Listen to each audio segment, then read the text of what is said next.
Hi, I'm Megan Greaves. I'm the current president of the ZC4H2 Research Foundation. And with me is our founder, Kathy Paul Fyton.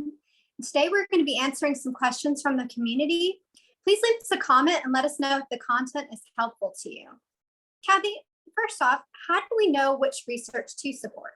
Hi, Megan, and thank you very much for this great idea of sharing with our community things about our foundation, our knowledge, and what we do. So that's a question that I have heard a lot, but not only with our foundation, but in general. So when you are, your purpose is funding research, scientific medical research, how do you know which research to support? And so, in order to identify what is important for us, as community, for our children, and which research we should be doing, we first defined our vision.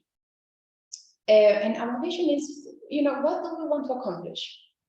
Where do we want to go? Our answer to that question was a better quality of life for everyone living with ZC4H2 associated rare disorders, or ZARD. So when we define, then once we had our vision, we define something that we call a scientific roadmap. Well, a scientific roadmap is the map that you need to follow to come to where you want to be.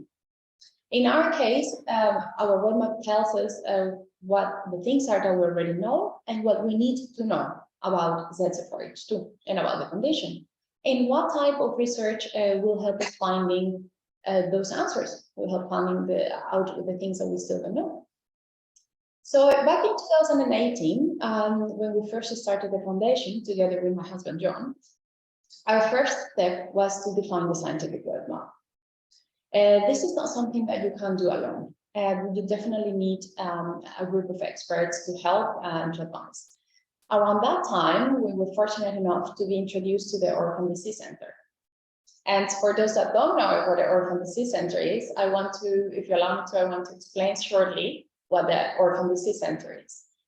And the Orphan Disease Center is the world's first non-profit organization dedicated entirely to accelerate and expand upon research activities for rare diseases. It is part of the Perelman School of Medicine from the University of Pennsylvania, and it is comprised by the top leading scientists in rare diseases. So when we were setting up the foundation in 2018, we asked the Orphan Disease Center to collaborate with us and to be our advisors for the setup of our initial scientific roadmap. And lucky enough for us and our community, they say yes. And since then, we work in partnership with them, and we count therefore with the best advice, with the best guidance and the knowledge. So going back in time, in 2018, together with the Orphan Disease Center, we identified all the scientists in the world who were involved in ZC4H2 research up to that time. And we invited them to come together and brainstorm with us. So they did, they said yes. And in September 2018, we organized the first international scientific meeting on ZC4H2, which was held here in our country of residence in the United Arab Emirates in the city of Dubai, where we live. And we had the presence of 13 scientists, clinicians, and advisors from all over the world. And together with them, this is how we set up our initial scientific roadmap. So based on the scientific roadmap, we defined the scientific projects that would answer the questions that we need to find out.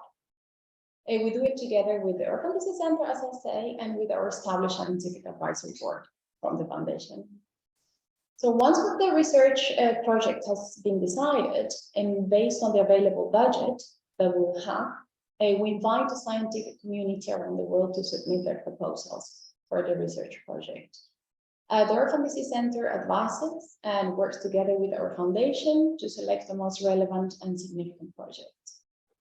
This whole process, including the necessary communications, the logistics, the legalities, is managed and executed with the support of the Orphan Disease Center.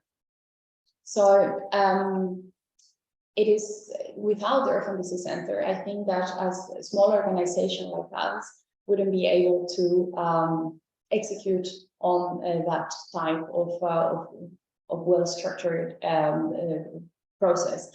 And the Orphan Disease Center, they have the manpower, they have the knowledge, they have the expertise to help us with that, and they generously do so to support organizations like ours.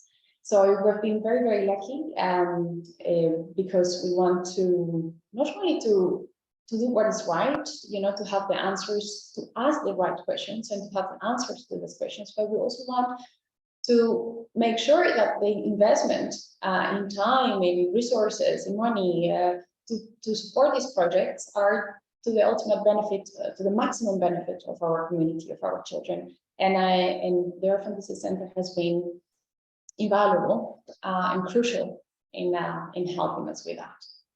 So this is how we end up selecting the relevant research projects that we support.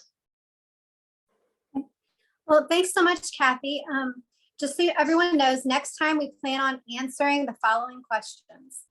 What have we studied so far? What have we found out? And what are we planning on studying next? We hope everyone found this helpful. Please make sure to follow us and hit subscribe so you don't miss any of our other videos. I'll also add some links so you can find out more about the Orphan Disease Center, the ZC4H2 Foundation, and the scientific symposium that Kathy referenced above. See y'all next time. Thanks. Bye. Thank you, Megan. Thank you, everyone. See you soon.